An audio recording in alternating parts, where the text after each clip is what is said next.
all the performances, each one of them was simply scintillating.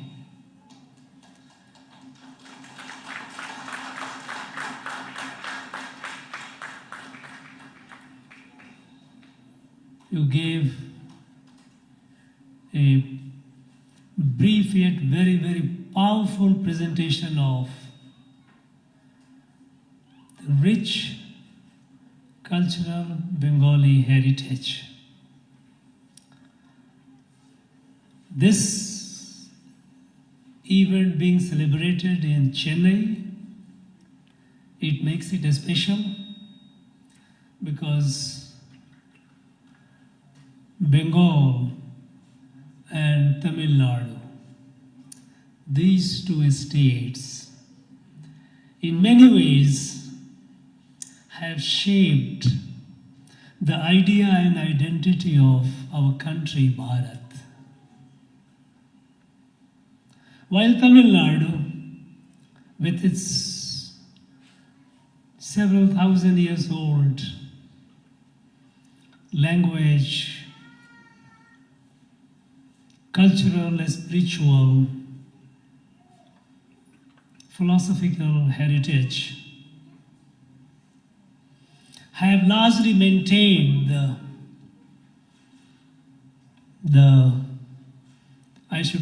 purity of the very idea of Bharat.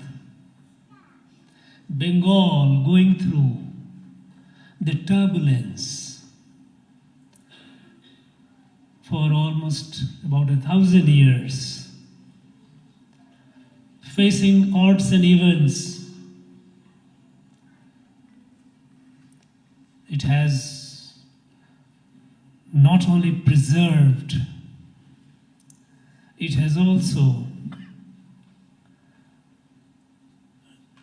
ignited and illuminated the idea of Ek Bharat, Shreshth Bharat, all these centuries. So as a country remains very proud of both these states, their rich cultural, intellectual, and spiritual heritage. Bengal, we know how.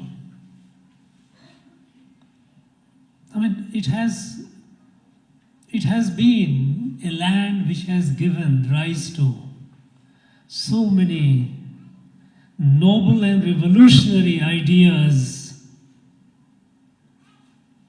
philosophies. From time to time, which has not only enriched our Indian heritage, but in fact it has been an asset to the entire humanity. When we start recounting the contribution, one always runs the risk of losing lot many. You name some and you run the risk of losing so many, because how do you shortlist? Bengal has produced countless genius in every field. We know literature, art, music, philosophy, spirituality, revolutionaries. Name the field of human development. Name the field of what defines the humans as an elevated species, and you find contribution of Bengal in that. The country owes a lot to Bengal for its contribution in the national freedom movement. It is the Bengal that gave us Vande Mataram.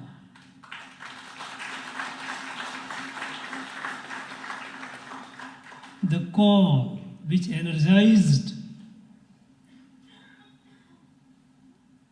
the whole of country, which ignited the passion for the freedom of motherland, all parts. It's the Bengal that inspired people like Bankim Chandra, who inspired our Bharatiyas, great revolutionary, Mahakavi Subramaniam Bharati.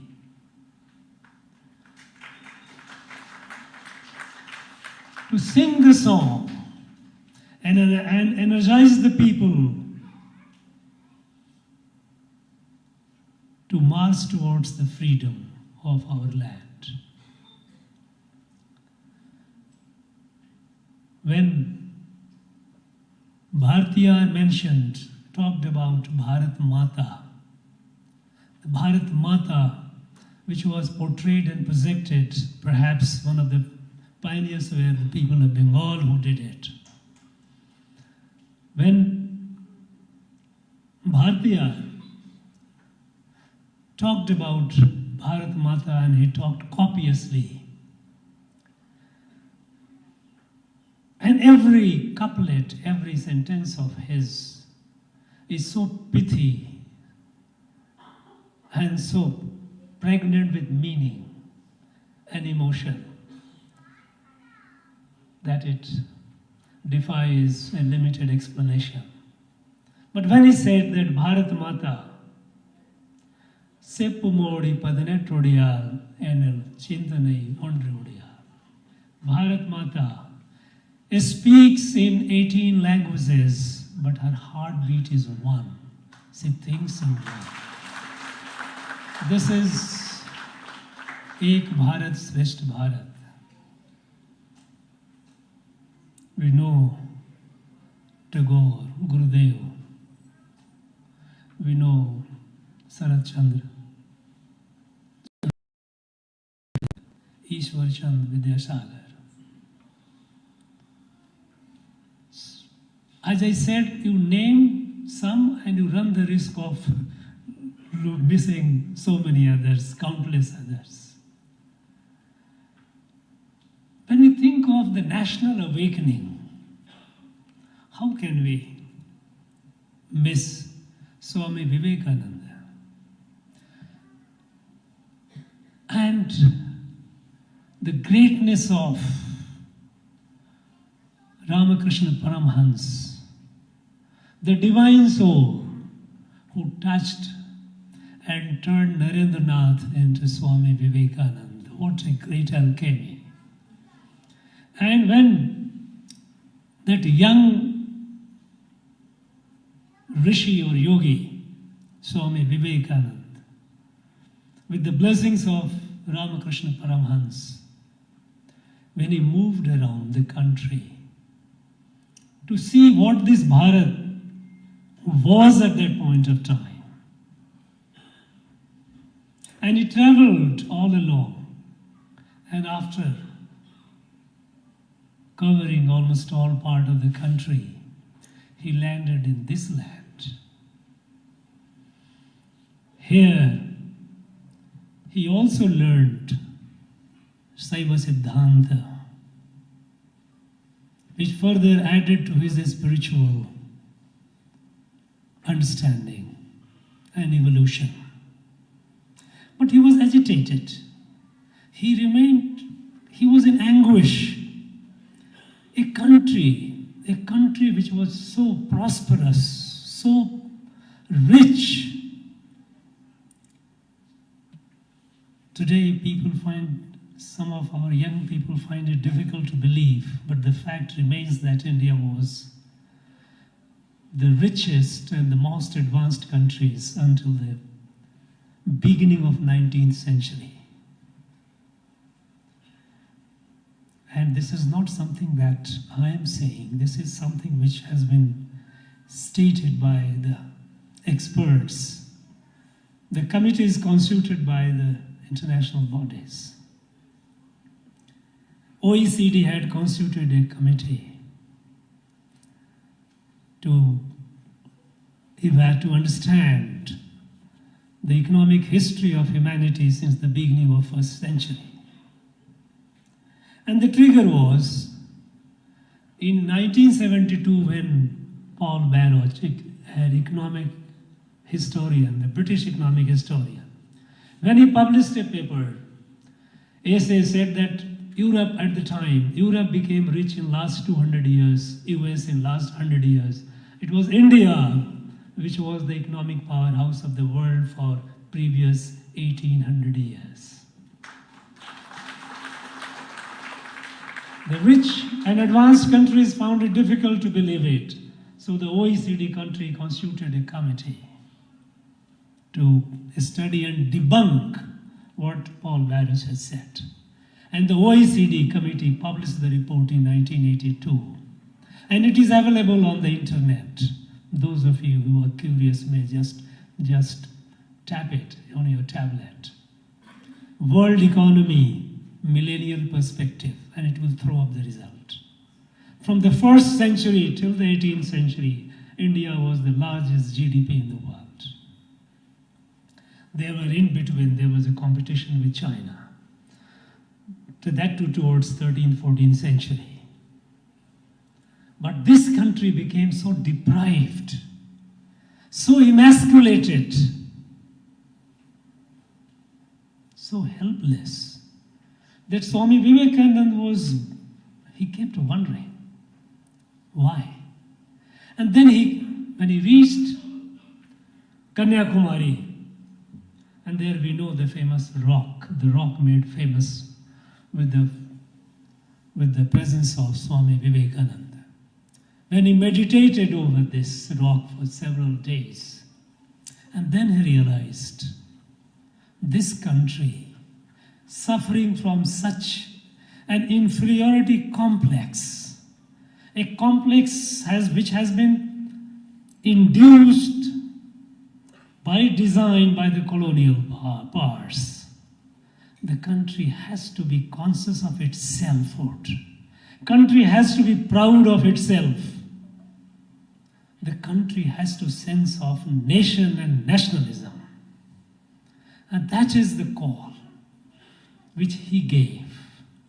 And that is the one which he demonstrated in his Chicago address, famous Chicago address. And even after that address, when he told the world that, look, you call India a dark country. This is Indian civilization, Indian spirituality. And when he established, he put the flag of Indian culture and civilization, when he returned, the first port of call was Chennai. He came here. It was here that Ramakrishna Mission was, as a mission, as a mutt, was established. And from there, the call spread over the country.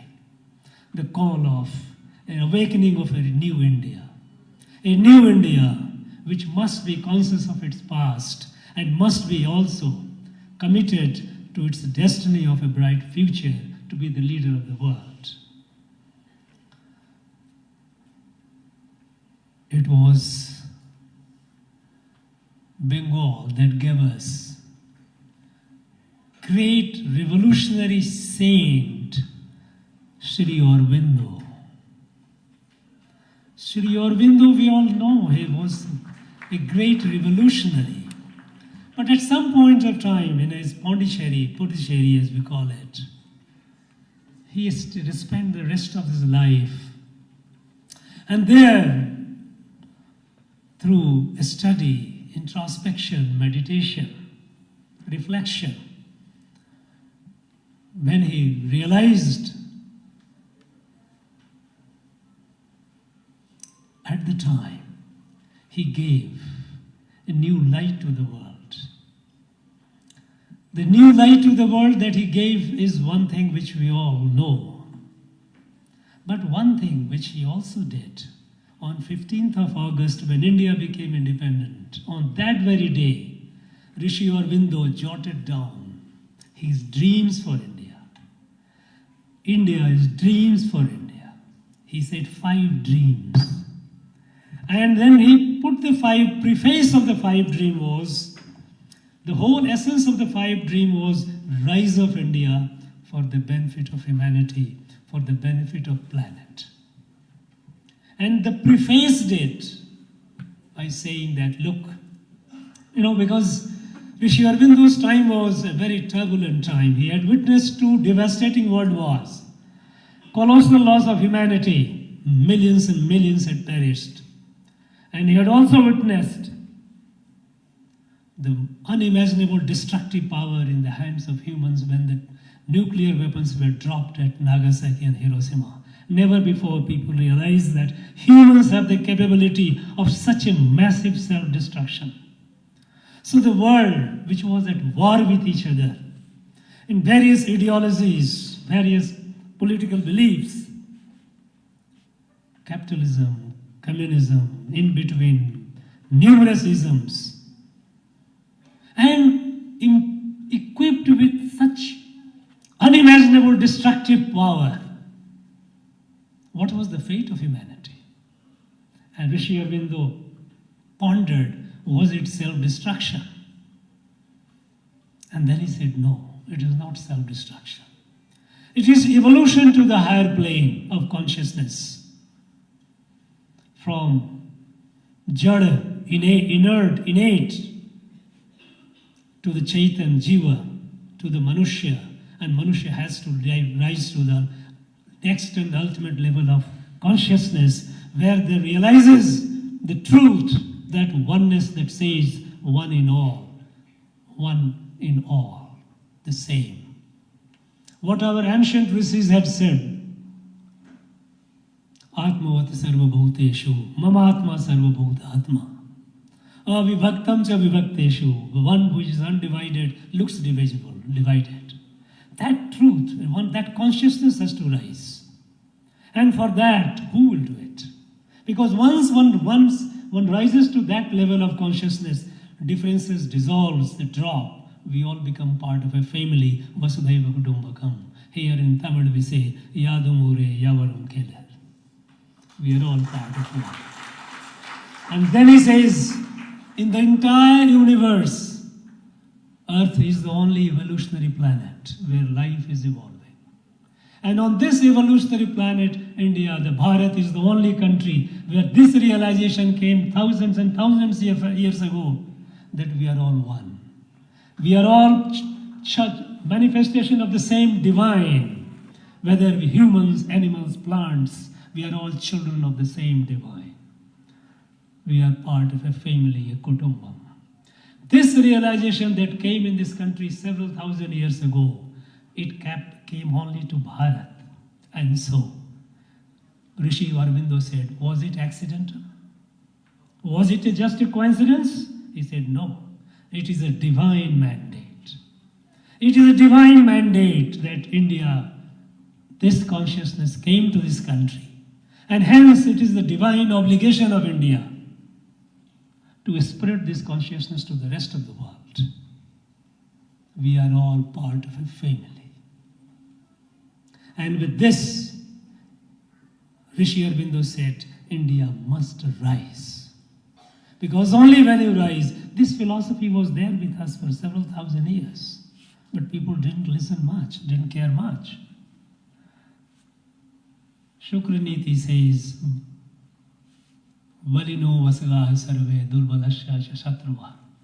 If you are weak, you are surrounded by enemies. If you are strong, you have friends around.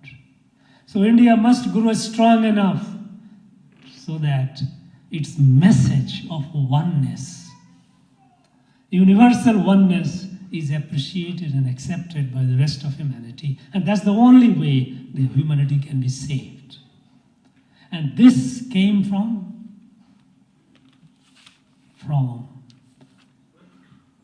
a son who was born on Bengal soil. What a gift. And when we are celebrating this 20th this 20th June as a West Bengal Foundation Day. While we celebrate the culture, the spirituality, the intellectual depth and richness of and revolutionary fervor of Bengali community, we also remember one thing. This day is also a reminder that under what circumstances this 20 June was chosen. One question that there are many questions of Indian history, not very ancient, but history of independence movement, which has not been, or which are yet to be researched adequately, is the one question that when, in 1905, when Lord Curzon, the then Viceroy, partitioned Bengal, the whole country rose in arms. Here, Bhau Chidambaram Pillai, he revolted. Bhartiyar revolted. Many people here in this land, they revolted against partition of Bengal. Whole country. But what happened 41 years later? That country was partitioned and we became just a mute witness. What transpired in subsequent 41 years? This is something to be researched. When, on the 16th of August 1946, when the Muslim League passed a resolution for direct action, that if Pakistan was not created, there would be direct action, violence. And when it became obvious that British, in collaboration, in connivance with the League, they wanted to partition Bengal, Bengal was to go to Pakistan because that was a Muslim majority and they wanted division on communal line. It was at that point of time that people of Bengal, they said, no, this is not acceptable. And then Bengal Legislative Assembly on this day in 1947 passed a resolution, Bengal must be divided. We cannot let it go to Pakistan. And that saved Bengali culture or Bengali heritage, the pride that we have.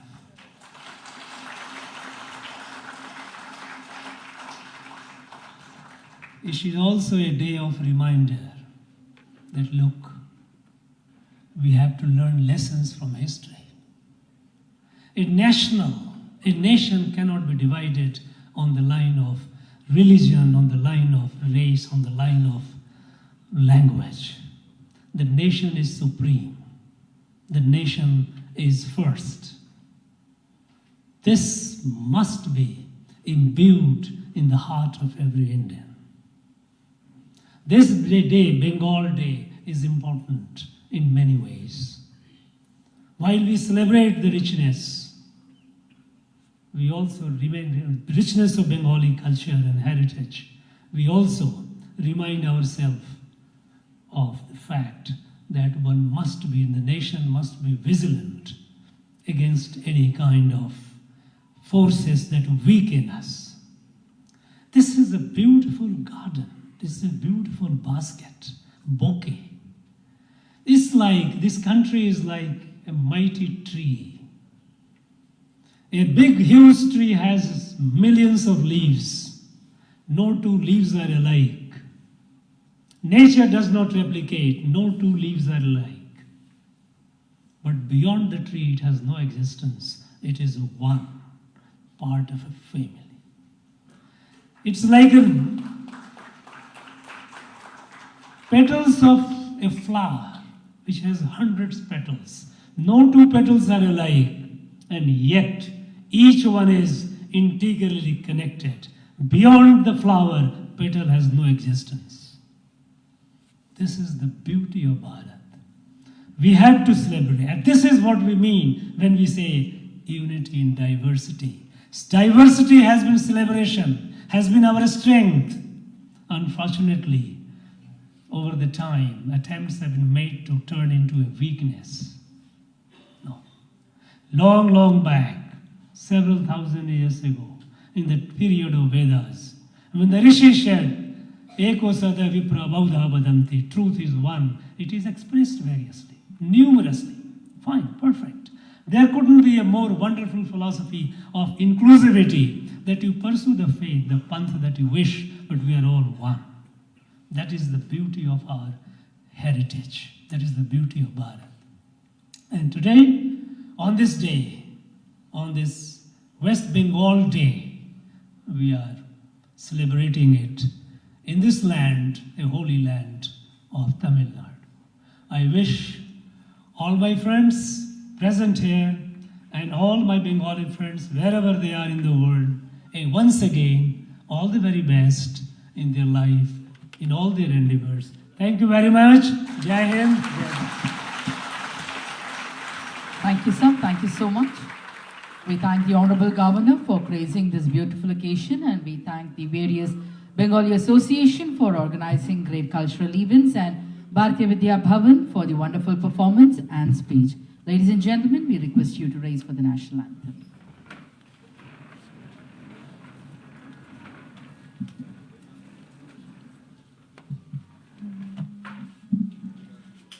Jana Mana Adinayaka Jaya He Bharata Bhagya Vidhata Punjab Sindhu Gujarat Maratha Dravida Utkala Banga Vindhya Himachala Yamuna Ganga Uchala Jalati Taranga Tava Shubha Name Jahe Tava Shubha Ashisha Mahe Gahe Tava Jaya Gata Jana Gana Mangala Dayaka Jaya He Bharata Bhagya Vidhata Jaya He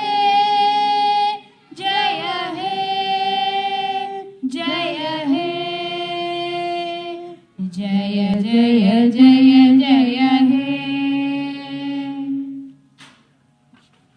Thank you, ladies and gentlemen. We request all the dignitaries to head towards the main lawn for a group photograph with the Honorable Governor.